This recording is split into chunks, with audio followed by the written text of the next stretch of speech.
अभी सब्सक्राइब करें हमारे चैनल माँ दुर्गा म्यूजिक को और साथ में बेल आइकन जरूर दबाएं ताकि ऑल नोटिफिकेशन आप तक जल्द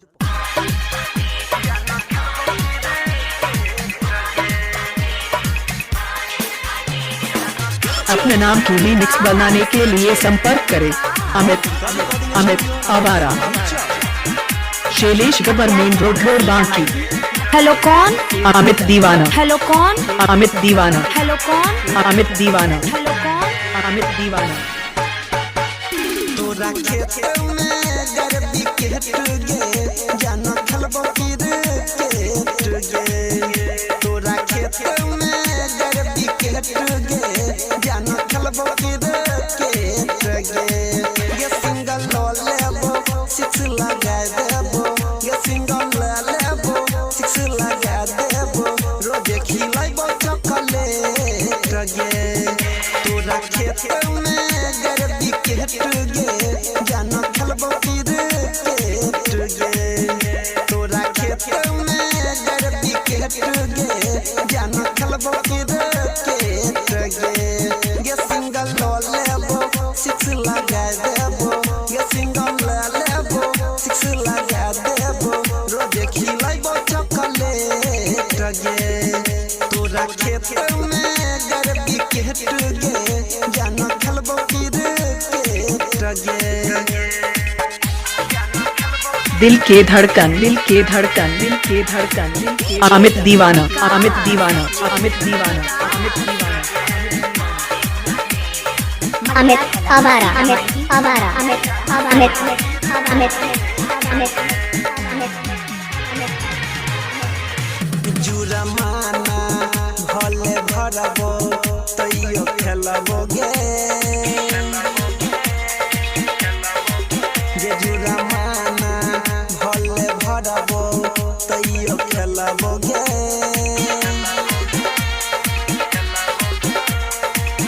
गाली केतनो तो देबही सब झेलबो गे सब झेलबो गे जाना झेलबो गे ये तने बता दे पीछो तोरा छोड़ी जमीन के रेट गे तोरा खेत में गरबी के गे जाना खलबो की रे गे तोरा खेत में गरबी के गे जाना खलबो की रे गे ये सिंगल लेबो सिक्स लगा देबो ये सिंगल लेबो सिक्स लगा देबो रोजे खिलाइबो चॉकलेट गे तोरा खेत में गरबी के गे जाना खलबो की रे गे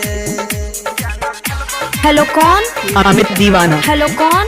अमित दीवाना। हेलो कौन? अमित दीवाना। हेलो कौन? अमित दीवाना। कहाँ घर है?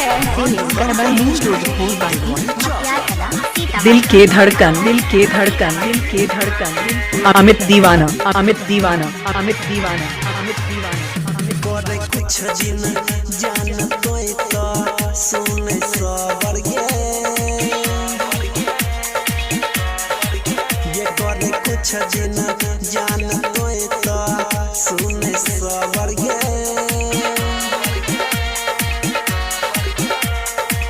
छोटे छोटे बंडरी के करबो ना भर गे जान ना भर गे जान ना भर गे अमित आवारा, अमित आवारा, अमित अमित अमित अमित तोरा खेत में गरबी के गे जाना खलबो की रे गे तोरा खेत में गरबी के गे जाना खलबो की रे गे ये सिंगल लेबो सिक्स लगा देबो ये सिंगल लेबो सिक्स लगा देबो रोजे अपने नाम की रीमिक्स बनाने के लिए संपर्क करें अमित आवारा, शैलेश गबर, मेन रोड रोड बांकी। डीजे मिक्सी के लिए संपर्क करें सोनू आवारा।